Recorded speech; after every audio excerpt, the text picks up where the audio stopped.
Hey everyone, in this video, I'm going to go over quotations and show you how quick and easy it is to create and manage your quotes. So from the dashboard, you're going to click on quotations. Now from here, you're going to see all your quotes that you've sent. You can filter them by status. So, if you just want to see, for example, your pending quotes, you can see what's pending. You can action them. You can approve quotes manually. If you got a verbal agreement, you can send reminders to the client to get them going. So very useful to stay on top of your quotes. There's also this quick overview box, financial overview box in every section, including quotes. So here you can see right in front of you all the quotes you have that are pending and the amounts, what's approved. You can filter this by time period to see how you're doing in the year, for example. So just a very simple, easy way to stay on top of your quotes and make sure no money is left on the table. So to create a new quote, you're going to click on the yellow new quote button here.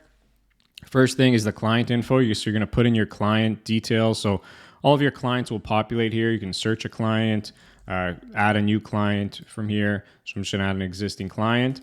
Now you're going to put in the job details. So these are all the jobs for this particular client. We're just going to add a new job. So in this case, just call it electrical work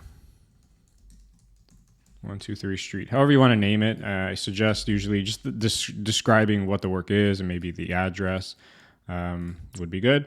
So now I create the job and now I'm just adding my line item. So I click add line item. Now this is where the magic happens here. This is where it makes it easy. So as you start typing, all of your saved line items will populate here for services and things that you do regularly. This just helps building out your quotes faster. So for example, I'm just gonna click on this electrical panel upgrade. Can edit this description.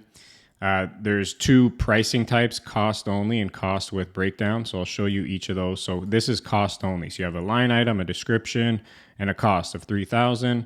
I add the line item. Next, let's say, do another example. So let's say ceiling fan installation. So let's say the line item is ceiling fan installation. This pricing type is cost with breakdown. So, and you can break down. So ceiling fan installation. Installation is going to cost this much. Next, ceiling fan is going to cost this much. And you can continue to break that down to satisfy any clients who maybe require a more descriptive quote. So that's another option to do breakdowns.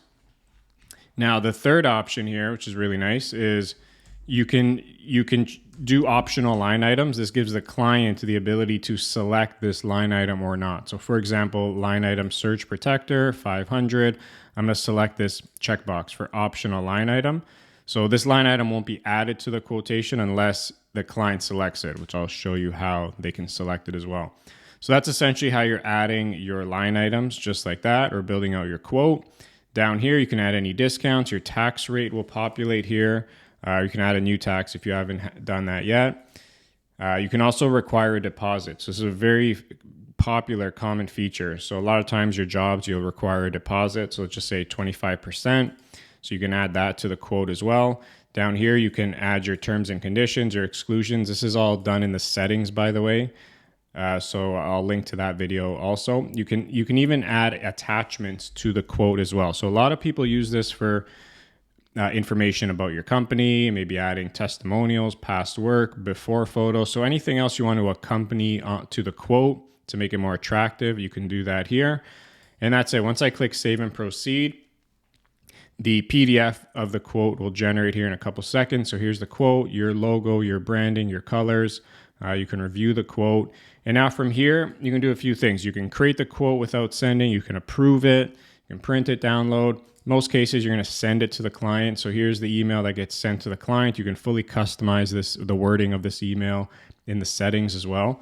Now, the great thing is there's a link in the email that gets sent to the client as well. So let's say we send this to the client. Now, this is what the client will see when they open up the quote that you send them when they click on the link. So this is what the client sees. They can review the quote. They scroll down. Here's that optional line item. So you'll see if I select this, the price will dynamically change as well. So you can give the client the option on additional services. And scrolling down, they can approve this quote as well. So they can select a checkbox, agree to the quote, digitally sign it as well. And away you go. So that binds the agreement. It protects you. You have their signature.